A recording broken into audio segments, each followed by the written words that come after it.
The overcast foot is sometimes called an overedge foot. Though foot styles may vary slightly, they work essentially the same way. This foot is used to add a seam finish at the edge of a seam allowance. It can also be used to sew a seam while at the same time sewing an edge finish. The overcast foot has a small bridge or prong within the stitching area of the foot, which allows more thread into the stitch. There is also an extension at the front for guiding the edge of the fabric for sewing seams or seam finishes.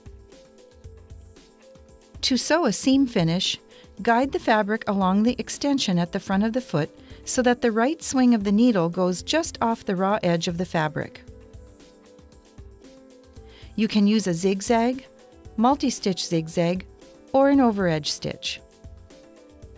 Sewing seam finishes is easier if done before sewing the seam itself.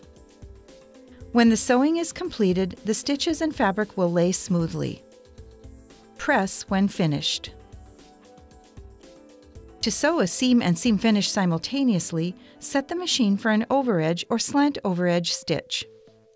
Place the two fabrics, right sides together, under the presser foot with the raw edges lined up with the guide that extends to the front of the foot.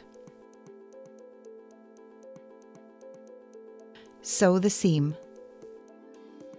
You can also attach ribbing to cuffs, sleeves, and neck edges.